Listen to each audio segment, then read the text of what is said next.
नमस्कार विद्यार्थी मित्रांनो. न थकता, न थांबता, न हारता आपण आपल्या ध्येयपूर्तीच्या दिशेने वाटचाल करत आहोत. आणि या ध्येयपूर्तीच्या वाटचालीमध्ये आपला मित्र तत्वज्ञानी वाटाड्या असणारा म्हणजेच आपला मितवा असणाऱ्या ऑफिसर्स ऑनलाईन अकॅडमीमध्ये मी सुप्रिया आपणा सर्वांचं मनःपूर्वक स्वागत करते.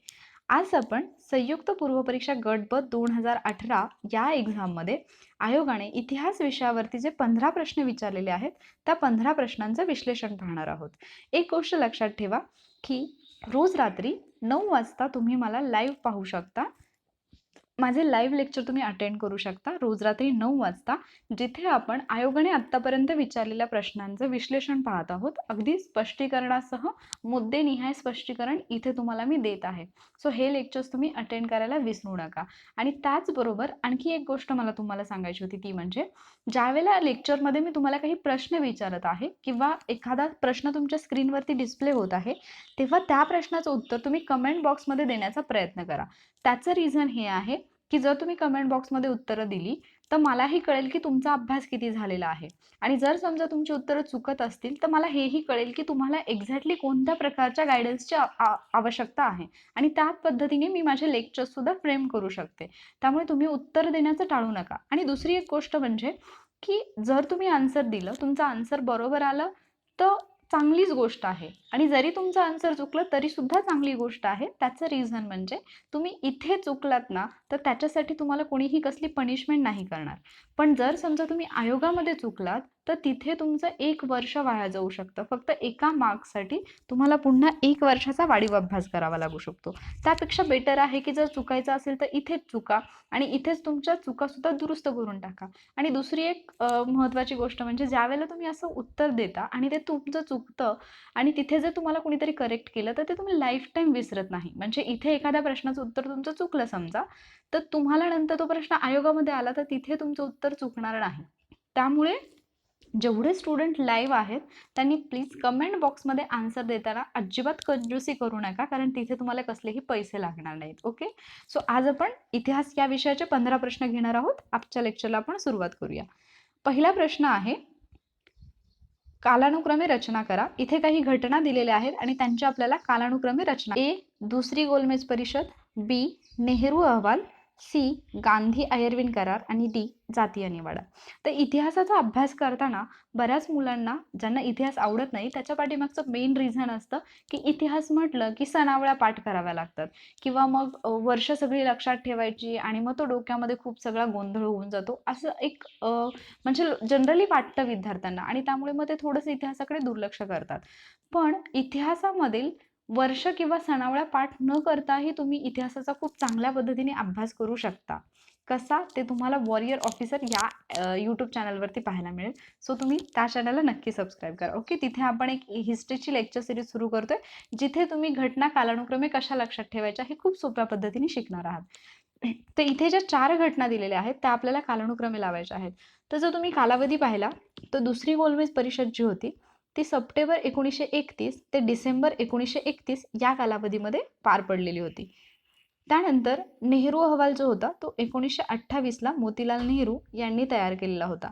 गांधी आयर्विन करार जो आहे तो ॲक्च्युली गांधी आयर्विन कराराची डेट सुद्धा तुम्ही लक्षात ठेवायला पाहिजे. 5 मार्च 1931 रोजी हा करार झालेला होता गांधी आणि लॉर्ड आयर्विन यांच्यामध्ये. ओके. त्यालाच दिल्ली करार म्हणूनही ओळखलं जातं. आणि त्यानंतर जातीय निवाडा याची सुद्धा डेट लक्षात ठेवा, कारण आयोगाने यापूर्वी याची डेट सुद्धा डिरेक्टली विचारलेली आहे. तर ती आहे 16 ऑगस्ट 1932. आता या घटना आपल्याला कालानुक्रमे ॲडजस्ट करायच्या आहेत.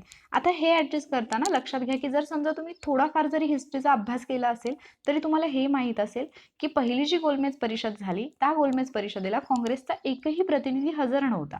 आणि म्हणूनच तर आयर्विननी काय केलं होतं, तर महात्मा गांधीजी यांच्यासोबत एक करार केला होता जो की दिल्ली या ठिकाणी झाला, म्हणून आपण त्याला दिल्ली करार किंवा गांधी आणि आयर्विन यांच्यामध्ये झाला म्हणून त्याला आपण गांधी आयर्विन करार म्हणूनही ओळखतो. मग हा करार झाल्यानंतर जेव्हा दुसरी गोलमेज परिषद झाली तेव्हा गांधीजी त्या परिषदेला गेले होते. म्हणजे 4 ठिकाणी आपल्याला ऑप्शनमध्ये गांधी आयर्विन करारानंतर दुसरी गोलमेज परिषद मिळते असाच ऑप्शन आपल्याला सिलेक्ट करायचा आहे, कारण गांधी आयर्विन करार झाल्यानंतरच दुसरी गोलमेज परिषद झालेली आहे. त्यानंतर नेहरू अहवाल जो होता तो मोतीलाल नेहरू यांनी तयार केलेला होता 1928 मध्ये. आणि या मोतीलाल नेहरूंचा जो अहवाल होता त्याला प्रत्युत्तर म्हणून मुस्लिम लीगचे मोहम्मद अली जिना यांनी त्यांचे 14 मुद्दे मांडले होते. सो ही गोष्ट सुद्धा तुम्ही लक्षात ठेवा. आणि मग जातीय निवाडा जो होता तो 16 ऑगस्ट 1932ला रॅमसे मॅकडोनाल्ड जे की इंग्लंडचे पंतप्रधान होते, त्यांनी मागासवर्गीयांसाठी स्वतंत्र मतदारसंघाची तरतूद करणारा जातीय निवाडा जाहीर केला होता 16 ऑगस्ट 1932ला. सो जो याचा बरोबर क्रम असेल तो असेल BCAD. ओके, म्हणजे पर्याय क्रमांक 3 हे आहे आपलं या प्रश्नाचं बरोबर उत्तर. ज्यांचं उत्तर बरोबर आलेलं आहे कॉंग्रॅच्युलेशन्स. ज्यांचं उत्तर चुकलेलं आहे त्यांनी नाराज होण्याची आवश्यकता नाही. आता ही गोष्ट तुम्ही कधीही विसरणार नाही. या गोष्टीचा विचार करून तुम्ही खुश व्हायला हवं. त्यानंतर आपण पुढचा प्रश्न पाहूयात. इसवी सन 1857च्या उठावात होळकर तटस्थ होते, परंतु त्यांच्या संस्थानातील पुढीलपैकी कोणत्या ठिकाणी शिपायांनी बंड केलं होतं किंवा बंड केली होती. आता ज्या वेळेला आपण मागे एक लेक्चर घेतलं होतं तिथे पण मी तुम्हाला सांगितलं होतं की जे अपवाद असतात किंवा एक्सेप्शन्स असतात, मग तुम्ही पॉलिटीचा स्टडी करा, हिस्ट्रीचा करा किंवा अदर कुठल्या सब्जेक्टचं तुम्ही स्टडी करत असाल, तर जे एक्सेप्शन्स असतात किंवा अपवाद असतात त्याच्यावरती आयोग नेहमी प्रश्न विचारतो. जसं मी तुम्हाला 1857च्या उठावाच्या बाबतीतच एक उदाहरण दिलं होतं की 1857च्या उठावाला जनरली बरेच लोक जे होते ते शिपायांची भाऊगर्दी किंवा शिपायांचे बंड म्हणून त्याच्यावरती म्हणजे त्याच्याबद्दल बोलत होते. मात्र 2 व्यक्ती ज्या ब्रिटिश अधिकारी होत्या, मात्र तरीही त्यांनी 1857च्या उठावाचं जे वर्णन आहे ते एक स्वातंत्र्य युद्ध किंवा स्वातंत्र्यासाठी दिलेला लढा असं केलेलं होतं. आणि त्या 2 व्यक्ती म्हणजे बेंजामिन डिझरायली आणि कर्नल मल्सन. ही 2 नावं लक्षात ठेवा, बेंजामिन डिझरायली आणि कर्नल मल्सन. ओके, सो या 2 व्यक्तींनी काय केलेलं होतं, तर 1857चा जो उठाव आहे त्या उठावाला यांनी शिपायांचं बंड किंवा शिपायांची भाऊगर्दी असं न म्हणता तो एक स्वातंत्र्य लढा होता हे मान्य केलेलं होतं. सो याच्यावरती आयोगाने प्रश्न विचारला होता. आता सेम आपल्याला या क्वेश्चनमध्ये पाहायला मिळतं की 1857च्या उठावामध्ये होळकर तटस्थ होते, परंतु त्यांच्या संस्थानामध्ये अशी काही ठिकाणं होती जिथे शिपायांनी बंड केलेलं होतं. तर ती ठिकाणं कोणती असा प्रश्न आपल्याला विचारलेला आहे. तर ती ठिकाणं 2 आहेत, एक म्हणजे महू आणि दुसरा म्हणजे इंदोर. सो B आणि C म्हणजे ऑप्शन 2 हे आहे आपलं या प्रश्नाचं बरोबर उत्तर. त्यानंतर आपण पुढचा प्रश्न पाहूया. 1920 मध्ये भारताचा प्रथम हाय कमिशनर म्हणून कोणाची नेमणूक करण्यात आली. Option 1 Edwin Montagu, option 2 sir William Meyer, option 3 Sidney Rowlatt आणि ऑप्शन 4 लॉर्ड चेम्सफर्ड.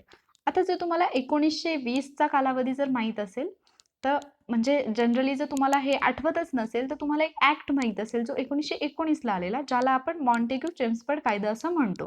तर त्यावेळेला मॉन्टेगो आणि चेम्सफर्ड या 2 महत्त्वाच्या व्यक्ती होत्या. तर मॉन्टेगो होता भारत मंत्री आणि चेम्सफर्ड होता व्हॉइसरॉय. तर आता हे दोघं जण जे होते तर त्यांनी मिळून एक कायदा केलेला होता ज्याला आपण 1919चा कायदा म्हणतो किंवा मॉन्टफोर्ड कायदा म्हणतो किंवा मॉन्टेगो चेम्सफर्ड कायदा म्हणतो, अशा 3 नावाने आपण त्याला ओळखतो. या कायद्यानुसार काही एका नवीन पदाची तरतूद भारतासाठी करण्यात आली होती आणि ते पद होतं हाय कमिशनर. ओके, भारतासाठी एक हाय कमिशनर किंवा उच्चायुक्त ज्याला आपण म्हणतो असं एक पद भारतासाठी निर्माण करण्यात आलेलं होतं. सो पहिला भारताचा हाय कमिशनर म्हणून कोणाची नियुक्ती करण्यात आली असा आपल्याला आयोगाने प्रश्न विचारलाय आणि त्याचं बरोबर उत्तर आहे सर विल्यम मेयर. कारण मी जस्ट आता सांगितलं मॉन्टेग्यू हा काही हाय कमिशनर नव्हता किंवा चेम्सफर्डही नव्हता. आणि सिडने रौलट तर तुम्हाला रौलट ॲक्ट माहिती असेल 1919चा, ज्याला आपण काळा कायदा म्हणून ओळखतो, तर ते सिडने रौलट वेगळे आहेत. Okay, so sir William mayor हे भारताचे प्रथम हाय कमिशनर म्हणून त्यांची नियुक्ती किंवा नेमणूक करण्यात आलेली होती. आता 1919चा जो कायदा आहे त्याच्या बाबतीत आणखी एक महत्त्वाची गोष्ट म्हणजे जो भारताचा सचिव आहे त्याचा पगार 1919च्या कायद्यापासून इंग्लंडच्या तिजोरीतून द्यायला सुरुवात झाली. म्हणजे 1793 पासून जो भारताचा सचिव हे जे पद होतं त्या व्यक्तीचा जो पगार आहे तो भारताच्या तिजोरीतून दिला जात होता. मात्र 1919च्या कायद्याने अशी एक तरतूद केली की जो आता भारताच्या तिजोरीतून पगार दिला जात होता तो बंद केला आणि भारताचा सचिव हे जे पद आहे त्याचा पगार इंग्लंडच्या तिजोरीतून द्यायला सुरुवात झाली. त्याचबरोबर 1919च्या कायद्याने अधिकारांची विभागणी 3 सूचींमध्ये केली, जे की आपल्याला माहिती आहे की प्रांत सूची एक असेल, संघ सूची असेल आणि दोघींची मिळून समवर्ती सूची एक असेल. त्याचबरोबर प्रांतामध्ये दुहेरी शासन व्यवस्था सुद्धा 1919च्या कायद्याने लागू करण्यात आली. आणि सर्वात महत्त्वाचं जे आपल्या प्रश्नामध्ये दिलेलं आहे, भारतासाठी एक हाय कमिशनर हे पद निर्माण करण्यात आलं आणि त्या हाय कमिशनर म्हणजे पहिला हाय कमिशनर म्हणून सर विल्यम मेयर यांची नियुक्ती करण्यात आली. त्यानंतर पुढचा प्रश्न आपण पाहूयात. 1873 मध्ये बंगालमधील कोणत्या जिल्ह्यातील शेतकऱ्यांची संघटना स्थापन केली होती? आता बंगालमधला असा कोणता जिल्हा आहे की जिथे शेतकऱ्यांनी त्यांचीच संघटना स्थापन केली होती? ऑप्शन आहेत राजमहल, ऑप्शन 2 आहे मुर्शिदाबाद, ऑप्शन 3 आहे भागलपूर आणि ऑप्शन 4 आहे पवना. तर या प्रश्नाचं बरोबर उत्तर आहे option 4 Pavana. Okay, so Pavana हा जो जिल्हा होता तर त्या जिल्ह्यातील शेतकऱ्यांनी काय केलेलं होतं, तर शेतकऱ्यांसाठी एक संघटना स्थापन केलेली होती. आणि आता ही संघटना जी होती तर ती कशासाठी होती, तर जो अतिरिक्त कर शेतकऱ्यांना भरावा लागत होता तर त्या कराविरुद्धचं आंदोलन किंवा त्या कराविरुद्ध जी चळवळ आपण म्हणू शकतो तर त्याच्यासाठी ही एक संघटना स्थापन करण्यात आलेली होती. आणि याच्यातले जे मुख्य नेते होते तर एक आहेत ईशानचंद्र राय, दुसरे आहेत शंभू पलाणी आणि तिसरे आहेत खुदी मुल्लाह. ओके, त्यानंतर पुढचा प्रश्न आहे, ऑपरेशन पोलो हे कोणते संस्थान भारतीय संघराज्यात विलीन करण्यासाठी चालवले होते? हा प्रश्न आयोगाने दोनदा विचारलेला आहे, त्यामुळे हा इम्पॉर्टंट आहे, लक्षात घ्या. तर ऑप्शन आहेत जुनागड, त्यानंतर हैदराबाद, काश्मीर आणि लिंबडी. आता हे जे 4 संस्थान आहेत याच्यामधले अतिशय महत्त्वाचं असं एक संस्थान जे की हैदराबाद आहे. तर हैदराबादला भारतीय संघराज्यामध्ये विलीन करण्यासाठी जी एक पोलीस मोहीम आपण म्हणू शकतो ती जी राबवण्यात आली होती त्याला ऑपरेशन पोलो हे नाव देण्यात आलेलं होतं. सो हैदराबाद जे संस्थान होतं त्याचा जो राजा होता नवाब मीर उस्मान अली खान, हे नावही लक्षात ठेवा. नवाब मीर उस्मान अली खान हा राजा होता मुस्लिम आणि तिथली जनता जी होती ती हिंदू होती. त्यामुळे इथे खूप मोठा असा तिढा एक निर्माण झालेला आहे की हैदराबाद संस्थान भारतामध्ये कशा पद्धतीने विलीन करता येईल. तर याच्यामध्ये हैदराबाद संस्थान विलीन करण्यासाठी जे आपले स्वामी रामानंद तीर्थ आहेत त्यांनीही लढा दिलेला आहे. सो स्वामी रामानंद तीर्थ हे नाव तुम्हाला लक्षात ठेवायचं आहे हैदराबाद लढ्याशी संबंधित. त्यानंतर ज्यावेळेला हा लढा चालू होता त्यावेळेला जी प्रथम व्यक्ती अशी ठरली की जी हुतात्मा झाली किंवा प्रथम हुतात्मा म्हणून ज्याला आपण ओळखतो ते आहेत वेदप्रकाश. वेदप्रकाश हे हैदराबाद लढ्यातील प्रथम हुतात्मा ठरलेले आहेत किंवा पहिले हुतात्मा ठरलेले आहेत. हैदराबादमध्ये एक व्यक्ती होती कासिम रजवी नावाची, आणि त्या व्यक्तीने एक संघटना स्थापन केलेली किंवा त्या व्यक्तीची एक संघटना होती रझाकार संघटना. आणि ही जी रझाकार संघटना होती यांनी अतिशय म्हणजे लोकांवरती वगैरे खूप अत्याचार केले होते, अशा बऱ्याच गोष्टी तिथे घडल्या. आणि मग मेजर जनरल चौधरी यांच्या नेतृत्वाखाली तिथे एक ऑपरेशन करण्यात आलं ज्याला आपण ऑपरेशन पोलो हे नाव दिलेलं आहे. मराठवाड्यामध्ये आता हैदराबाद संस्थान जे आहे त्याच्यामध्ये बराचसा मराठवाड्याचा भाग येत होता. सो हैदराबाद संस्थान जे आहे ते 17 सप्टेंबर 1948ला भारतामध्ये विलीन करण्यात आलं. आणि मग मराठवाड्यामध्ये जो म्हणजे मराठवाड्याचा बराचसा भाग हैदराबाद या संस्थानामध्ये येत होता. त्यामुळे मराठवाड्यामध्ये आजही 17 सप्टेंबर हा दिवस जो आहे तो मराठवाडा मुक्तीसंग्राम दिन म्हणून साजरा केला जातो, हेही तुम्ही लक्षात ठेवा. त्यानंतर पुढचा प्रश्न आहे, पुढील नियतकालिके कोणी सुरू केली होती? ए विद्यार्थी, बी काँग्रेस, सी साधना. ही 3 नियतकालिके जी दिलेली आहेत विद्यार्थी, काँग्रेस आणि साधना ही कोणी सुरू केली होती असं आपल्याला विचारलेलं आहे. पर्याय 1 आहे आचार्य अत्रे, पर्याय 2 रामानंद तीर्थ, पर्याय 3 हिरवे गुरुजी आणि पर्याय 4 साने गुरुजी. आता याच्यातलं एक जरी तुम्हाला नियतकालिक माहीत असेल तरी सुद्धा बाकीचं म्हणजे तुम्हाला वाचण्याची गरजच नाही पडत, तिथे तुम्हाला त्याचा आन्सर लगेच मिळून जाऊ शकतं. आणि ही नियतकालिके सुरू करणारी व्यक्ती म्हणजे कोण, तर साने गुरुजी, ज्यांचं पूर्ण नाव आहे पांडुरंग सदाशिव साने. आणि त्यांचं सर्वात गाजलेलं पुस्तक किंवा म्हणजे सगळ्यांना माहीत असणारं ते म्हणजे श्यामची आई. आता त्यांनी 2 वृत्तपत्र सुरू केलेली, एक होतं विद्यार्थी आणि दुसरं होतं छात्रालय. म्हणजे या 4 सोबत तुम्हाला आणखी एक नाव ऍड करायचं आहे ते म्हणजे छात्रालय. ओके, सो वृत्तपत्रे होते विद्यार्थी आणि छात्रालय, आणि काँग्रेस आणि साधना ही 2 त्यांची मासिकं होती. त्याचबरोबर साने गुरुजींच्या कार्याच्या बाबतीत एक महत्त्वाची गोष्ट ती म्हणजे पंढरपूरमधील जे विठ्ठल मंदिर आहे त्या विठ्ठल मंदिरामध्ये अस्पृश्यांना प्रवेश मिळावा यासाठी त्यांनी 1947 साली उपोषण केलेलं होतं. आणि हा कंटेंट सुद्धा आयोगासाठी फेवरेट बनू शकतो. त्याचबरोबर त्यांचा पहिला कविता संग्रह किंवा काव्यसंग्रह जो आहे त्याचं नाव होतं पत्री हा त्यांचा पहिला काव्यसंग्रह होता. त्याचबरोबर त्यांनी लिओ टॉल्स्टॉय यांच्या व्हॉट इज आर्ट या पुस्तकाचं सुद्धा मराठीमध्ये भाषांतर केलेलं होतं. लिओ टॉल्स्टॉय यांचं व्हॉट इज आर्ट नावाचं जे बुक आहे तर त्या बुकचं सुद्धा त्यांनी काय केलेलं होतं, मराठीमध्ये भाषांतर केलेलं होतं. त्यानंतर आपण पुढचा प्रश्न पाहूयात. जोड्या जुळवा. एका बाजूला काही नावं दिलेत, व्यक्ती दिलेले आहेत आणि त्यांच्याशी संबंधित नाटक किंवा साहित्य हे दुसऱ्या बाजूला दिलेलं आहे. तर कीचकवध, स्वदेशी, वंगभंग आणि भीमराव, आणि इकडे 4 व्यक्ती दिलेल्या आहेत. गणेश बल्लाळ फणसळकर, 2 वासुदेव पुरुषोत्तम साठे, 3 कृष्णाजी प्रभाकर खाडीलकर आणि 4 लक्ष्मण नारायण जोशी. तर आता याच्यामध्ये जे कीचकवध आहे तर ते कृष्णाजी प्रभाकर खाडीलकर यांचं आहे. त्याच्यामध्ये त्यांनी कर्जनची तुलना वगैरे, कर्जन जो आहे तर त्याच्यावरती टीका वगैरे करणारं हे नाटक होतं. त्यानंतर स्वदेशी जे आहे ते गणेश बल्लाळ यांचं आहे, गणेश बल्लाळ फणसळकर. त्यानंतर वंगभंग जे आहे ते वासुदेव पुरुषोत्तम साठे यांचं आहे आणि भीमराव जे आहे ते, एकच मिनिट, भीमराव जे आहे ते लक्ष्मण नारायण जोशी यांचं आहे. ओके. सो कीचकवध जे आहे ते कृष्णाजी प्रभाकर खाडीलकर, स्वदेशी जे आहे गणेश बल्लाळ फणसळकर, वंगभंग जे आहे ते वासुदेव पुरुषोत्तम साठे आणि भीमराव जे आहे ते लक्ष्मण नारायण जोशी यांचं आहे. सो पर्याय क्रमांक 1 हे आहे आपल्या या प्रश्नाचं बरोबर उत्तर. त्यानंतर आपण पुढचा प्रश्न पाहूयात. खालीलपैकी कोणते सन्मान महर्षी धोंडू केशव कर्वे यांना दिले होते? ए भारतरत्न, बी पद्मविभूषण, सी डीलिट आणि डी LLD. तर या प्रश्नाचं बरोबर उत्तर आहे पर्याय क्रमांक 4. म्हणजे हे 4ही सन्मान त्यांना देण्यात आलेले होते. महर्षी धोंडू केशव कर्वे हेही एक असं व्यक्तिमत्व आहे, एक अशी व्यक्ती आहे जे आपल्या अभ्यासाच्या दृष्टीने खूप महत्त्वाचे आहे. तर हे 4ही सन्मान त्यांना मिळालेले आहेत. त्यांना भारतरत्न 1958ला मिळालेला होता. तुम्हाला माहीत असेल की 1858ला त्यांचा जन्म झालेला मुरुड या गावी, आणि 1958ला त्यांनी, म्हणजे त्यांची जन्मशताब्दी, सो त्यावेळेला त्यांना भारतरत्न देण्यात आला. त्यानंतर पद्मविभूषण त्यांना आय थिंक 1955ला देण्यात आलेला आहे, if I am not wrong. तरी पण एकदा क्रॉस चेक करा. त्यानंतर डीलिट ही पदवी त्यांना 3 विद्यापीठांनी दिलेली आहे. एक म्हणजे पुणे विद्यापीठ, दुसरं बनारस आणि तिसरं SNDT. या 3 विद्यापीठांनी त्यांना डीलिट ही पदवी दिलेली आहे. तर मुंबई विद्यापीठाने 1956मध्ये त्यांना LLD ही पदवी दिलेली आहे. मुंबई विद्यापीठाने 1956मध्ये त्यांना LLD ही पदवी दिलेली आहे. त्यानंतर पुढचा प्रश्न आहे. कोल्हापूर प्रजा परिषदेची स्थापना डॅश डॅश आणि डॅश डॅश यांच्या प्रयत्नांनी झाली, म्हणजे कोणाच्या प्रयत्नांनी झाली? तर इथे 2 नावं जी की कोल्हापूर प्रजा परिषद किंवा कोल्हापूर संस्थानाच्या बाबतीत कोल्हापूरचा इतिहास जेव्हा आपल्याला विचारला जातो तेव्हा महत्त्वाची नावं 2, ज्यांना कदाचित आपण असं म्हणू शकतो की इतिहासाकडून ते दुर्लक्षित थोडेफार राहिले गेलेले आहेत, पण आपल्या आयोगाने मात्र त्यांच्याकडे लक्ष दिलेलं आहे.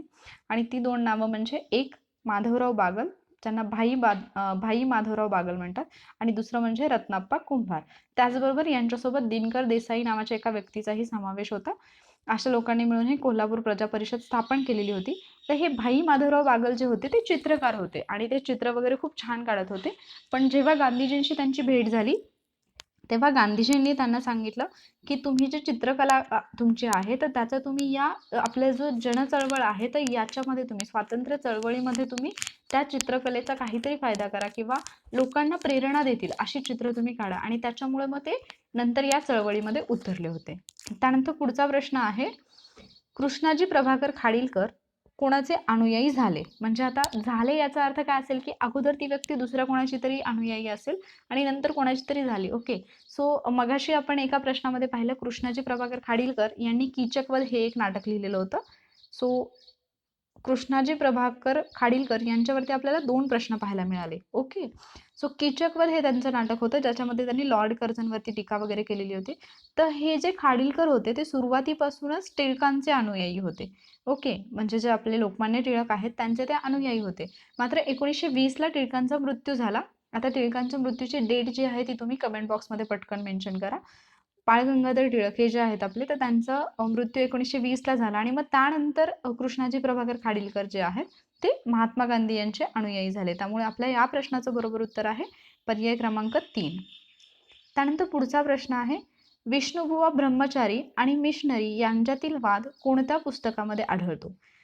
पर्याय 1 वेदोक्त धर्मप्रकाश, पर्याय 2 समुद्रकिनारीचा वाद विवाद, पर्याय क्रमांक 3 अरुणोदय आणि पर्याय क्रमांक 4 धर्मविवेचन. आता हा जो प्रश्न आहे या प्रश्नाचं बरोबर उत्तर आहे पर्याय क्रमांक 2 समुद्रकिनारीचा वाद. हे विष्णुबुवा ब्रह्मचारी कोण होते?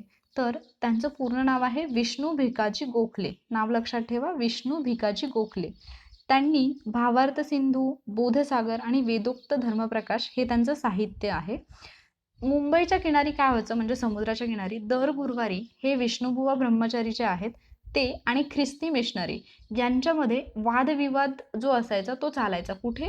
मुंबईच्या किनारी दर गुरुवारी. सो मग एका व्यक्तीने काय केलं, हा जो त्यांचा वादविवाद आहे तो सगळा पुस्तकामध्ये लिहून काढला आणि त्या पुस्तकाला समुद्रकिनारीचा वादविवाद असं नाव दिलं. सो विष्णुबुवा ब्रह्मचारी आणि मिशनरी यांच्यातील वाद जो आहे तो समुद्रकिनारीचा वादविवाद या पुस्तकामध्ये आपल्याला पाहायला मिळतो. त्यानंतर पुढचा प्रश्न आहे, राष्ट्रीय काँग्रेसचे पहिले अध्यक्ष व्योमेशचंद्र बॅनर्जी यांनी राष्ट्रीय काँग्रेसच्या स्थापनेची मूलभूत उद्दिष्ट कोणती सांगितली किंवा राष्ट्रीय काँग्रेसची उद्दिष्ट सांगितली ती कोणती होती? ओके, पहिला आहे ए आहे सामाजिक समता किंवा समानता, बी आहे राष्ट्रीय भावना, सी आहे धर्मनिरपेक्षता आणि डी आहे ऐक्य भावनेचा विकास व दृढीकरण.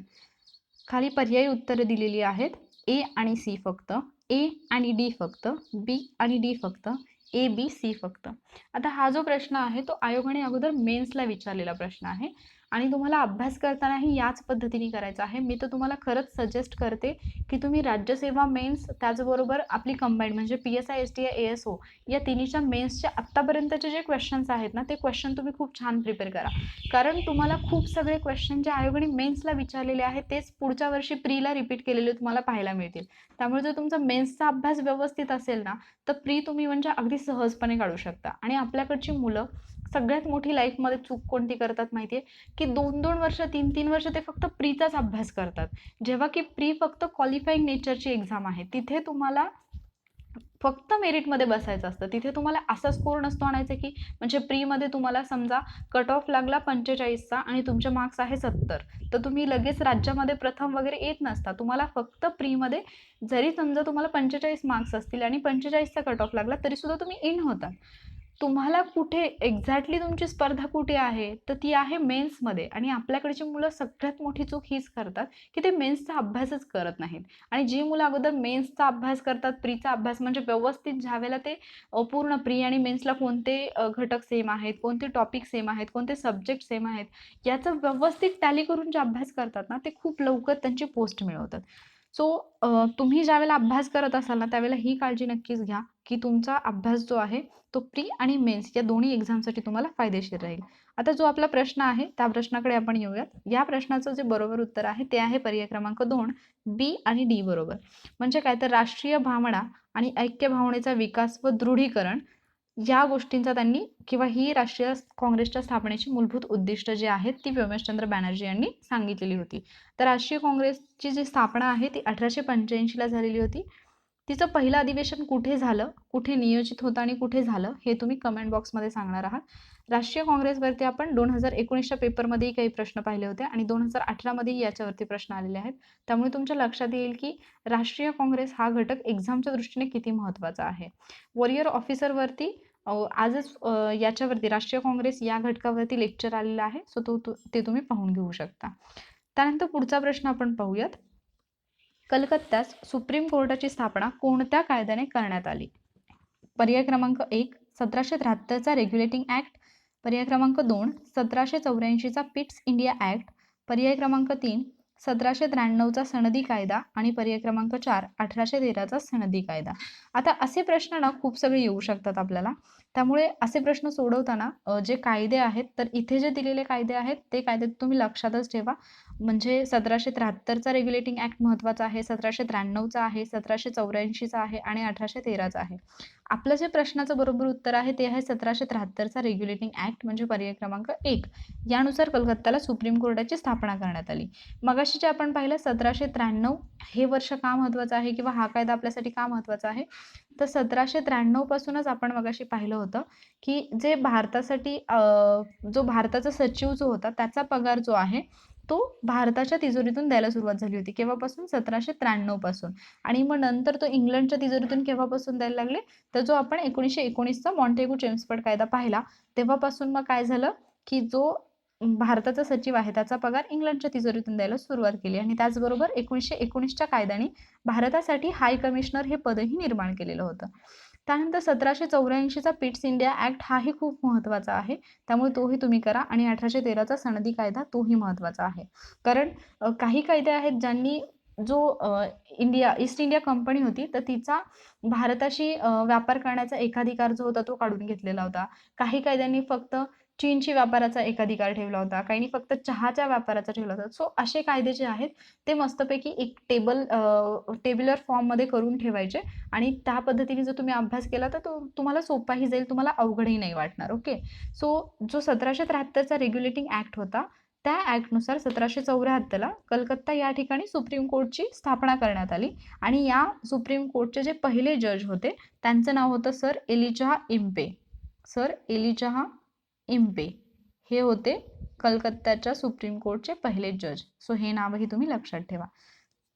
त्यानंतर पुढचा प्रश्न आहे, खालीलपैकी कोणती जोडी बरोबर आहे? 1. Bagchi, private investment in India.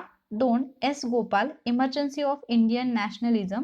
3. Anil seal, problems and politics of British in India 1885 ते 89. आणि 4. Hiralal Sinha, British policy in India. तर याच्यातील पहिली जोडी जी आहे ती बरोबर आहे. बागची यांचं बुक आहे प्रायव्हेट इन्व्हेस्टमेंट इन इंडिया.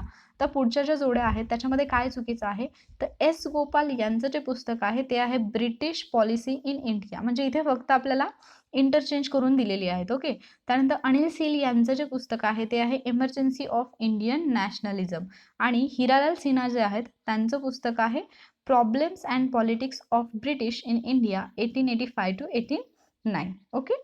तर याच्यामधले बरोबर जोडी जी आहे ती आहे पर्याय क्रमांक 1. त्यानंतर आजच्या लेक्चरमधला आपला शेवटचा प्रश्न आहे, बंदी जीवन ही पुस्तिका कोणी लिहिली? अतिशय सोपा प्रश्न होता. पर्याय क्रमांक 1 चंद्रशेखर आझाद, पर्याय क्रमांक 2 रासबिहारी बोस, पर्याय क्रमांक 3 रामप्रसाद बिस्मिल आणि पर्याय क्रमांक 4 सचिंद्रनाथ सान्याल. तर याचं बरोबर उत्तर आहे सचिंद्रनाथ सान्याल यांनी बंदी जीवन हे पुस्तक लिहिलेलं आहे. तर त्यांनी कधी लिहिलं, काय, हा कालावधी तुम्हाला माहिती पाहिजे. त्याच्याशी रिलेटेड एक छोटीशी स्टोरी, जे कोमागाटा मारू म्हणून एक जी घटना आहे ती मी तुम्हाला सांगते.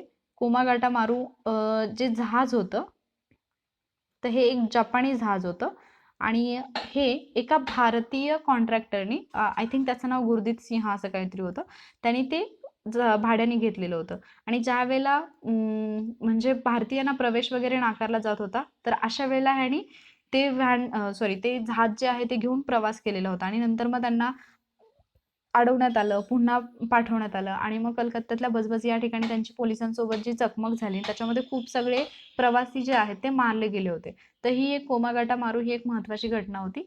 तर अशा काही घटना घडल्या आणि त्याच वेळेला मग भारतामध्ये पण काही क्रांतिकारक जे होते त्यांचं कार्य चालू होतं आणि त्याच्यामध्ये एक सचिंद्रनाथ सान्याल हे एक होते आणि त्यावेळेला मग त्यांनी बंदी जीवन हे पुस्तक, कारण त्यांना तुरुंगवासही भोगावा लागला होता, तर त्यावेळेला त्यांनी बंदी जीवन हे पुस्तक लिहिलेलं होतं. सो आयोगाने एकदा कोमागाटा मारू हे काय आहे असं एकदा प्रश्नही विचारलेला होता, तर ते आहे एक जपानी जहाज. जस्ट आठवलं म्हणून मी तुम्हाला इथे ते मेन्शन केलेलं आहे. तर इतिहासाचा अभ्यास करताना आपल्याला नक्की काय काळजी घ्यायची आहे हे मी तुम्हाला थोडक्यात सांगते, की जर तुम्ही घटना पाठ करण्याऐवजी किंवा सनावळ्या पाठ करण्याऐवजी म्हणजे कुठली घटना कधी घडली किंवा कुठल्या घटनेचं वर्ष काय आहे हे तुम्ही लक्षात ठेवण्याऐवजी जर तुम्ही एखादा स्टोरी टाईप जर हिस्ट्रीचा अभ्यास केला ना, म्हणजे की पहिल्यांदा काय घडलं, हे घडल्यामुळे ते घडलं, ते घडल्यामुळे हे, जर तुम्ही या पद्धतीने जर लक्षात ठेवलं, म्हणजे साधं सिंपल बघा, तुम्ही एखादी फिल्म बघता किंवा तुम्ही एखादं ज्यावेळेला एखादी मालिका बघता तर तुम्हाला ती स्टोरी आपोआप लक्षात राहते. का लक्षात राहते? तिथे तुमचा इंटरेस्ट असतो का किंवा तुम्ही खूप लक्ष देऊन बघता का? नाही. अगदी तुम्ही चालत बोलत जरी फिरत जरी फिल्म पाहिली असली तरीही ती लक्षात राहते. पण तुम्ही अभ्यास अगदी शांत ठिकाणी बसून पूर्णपणे कॉन्सन्ट्रेशनने करता तरी सुद्धा तो अभ्यास तुमच्या लक्षात राहत नाही. त्याचं रिझन काय आहे? कारण अभ्यास करताना आपण एक बर्डन घेतो आणि ज्या पद्धतीने करायला पाहिजे त्या पद्धतीने आपण तो करत नाही. तर जर तुम्ही स्टोरी टाईप किंवा एखाद्या फिल्मसारखा जर तुम्ही अभ्यास केला तर तो अभ्यासही तुम्हाला तितकाच सोपा वाटेल. आणि हिस्ट्रीमध्ये तेच जास्त महत्त्वाचं आहे की तुम्हाला 2 गोष्टी ज्या आहेत त्या लिंक करता आल्या पाहिजेत. पहिली घटना घडल्यानंतर ती घटना का घडली, कुठे घडली, कधी घडली आणि कशी घडली. त्याचबरोबर त्या घटनेचा परिणाम काय झाला हे जर तुम्ही पाहिलं तर मग पुढची घटना आपोआप लिंक होते आणि अशा पद्धतीने ज्यावेळेला कालानुक्रमाचे प्रश्न येतात तर ते प्रश्न तुमचे चुकत नाहीत. सो हिस्ट्रीचा अभ्यास या पद्धतीने करा. तुम्ही ऑफिसर्स ऑनलाईन अकॅडमी या चॅनलला सबस्क्राईब केलेलं नसेल तर पटकन या चॅनलला सबस्क्राईब करा. त्याचबरोबर तुम्ही मला वॉरियर ऑफिसर या यूट्यूब चॅनलवरतीही फॉलो करू शकता. ॲक्च्युली खूप मुलांना हे नाव खूप मोठं वाटत होतं, सो मी शॉर्ट केलेलं आहे वॉरियर ऑफिसर. तर या चॅनललाही तुम्ही सबस्क्राईब करा. तिथे तुम्हाला खूप उपयुक्त असे लेक्चर्स मिळतील, जिथे तुम्हाला ट्रिक्सचे व्हिडिओ मिळतील, चालू घडामोडींचे व्हिडिओ मिळतील आणि त्याचबरोबर जे विद्यार्थी मेन्स क्वालिफाय आहेत त्यांच्यासाठी इंटरव्ह्यूसाठीचे सुद्धा सेशन मी घेत आहे. सो आय होप तुम्हाला आजचं लेक्चर आवडलं असेल. जर लेक्चर आवडलं असेल, कंटेंट तुम्हाला युजफुल वाटला तर लेक्चरला लाईक करा. हे लेक्चर जास्तीत जास्त तुमच्या फ्रेंड्ससोबत शेअर करा आणि चॅनलला सबस्क्राईब करा. Thank you.